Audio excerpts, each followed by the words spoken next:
तो भाई साहब आपको तो पता ही है कि अभी आ रहा है बोनी का सीजन। तो हमने भी आज से 2 दिन पहले अपनी बोनी मशीन कंप्लीट कर ली थी, क्योंकि हमें करनी थी अपनी घर की बोनी। तो भाई साहब हम लोग भी अपनी सुबह सुबह रखते हैं बोनी मशीन पे पिसी और सीधे निकल जाते हैं खेत पर बोनी करने के लिए। और बाजार में बहुत भीड़ थी, इसलिए हम जैसे तैसे निकल पाए बाजार से। तो सबसे पहले हम आ जाते हैं पेट्रोल पंप पे, क्योंकि पेट्रोल पंप पे डलवाना है हमें डीजल। और जब तक ट्रैक्टर में डीजल डलता है तब तक मैं अपने लिए राशि ले लेता हूँ। तो भाई साहब हम लोग भी ट्रैक्टर में डीजल डलवाते हैं और सीधा निकल जाते हैं खेत पे। और भाई साहब हम लोग सफर का मजा लेते हुए जा ही रहते, इतने में हमारी बोनी मशीन एक जड़ में घल जाएगी। तो वहां पे हमारी बोनी मशीन की एक पंजी टूट जाएगी। तो हम निकल जाएंगे सीधे घर पे पंजी के नट लेने के लिए, क्योंकि भाई साहब हम नट लाने की हमें ध्यान नहीं रही थी। तो मैं निकल जाता हूँ पैदल अपने घर पे। और घर पे रखी थी हमारी गाड़ी और मैंने घर पे कॉल भी किया, लेकिन घर पे कोई नहीं था तो हमें पैदल ही जाना पड़ा। और भाई साहब हम लेते हैं नट और सीधा निकल जाते हैं खेत पे। लेकिन खेत से जाने से पहले हम आ जाते हैं घर पे चाय पी के और फिर निकल जाते हैं सीधा नट लेके खेत। और फिर भाई साहब हम नट लेके अपने खेत पे तो पहुंच चुके थे। तो हमने अपनी पंजी का कसा नट और हमारी बोनी हो गई सीधी चालू। और आपकी भी बोनी हो गई वो तो कमेंट करना। और भाई साहब आप हमारे पिट्टू भाई का कहना भी सुन लो थोड़ा।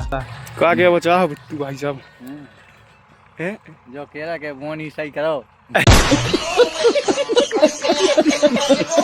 और फिर भाई साहब हमारी बोनी तो हो ही रही थी, लेकिन हमें जाना था पानी भरने, क्योंकि हमारा पानी हो गया था खत्म हो में। और पिट्टू निकल जाता है सीधा पानी भरने के लिए। भाई साहब हम लोग भरते हैं पानी और सीधा निकल जाते हैं खेत पे। और फिर भाई साहब हमारी बोनी तो हो गई थी। और कैसा लगा आज का ब्लॉग? अगर भाई साहब अच्छा ब्लॉग लगा हो तो फॉलो कर लेना।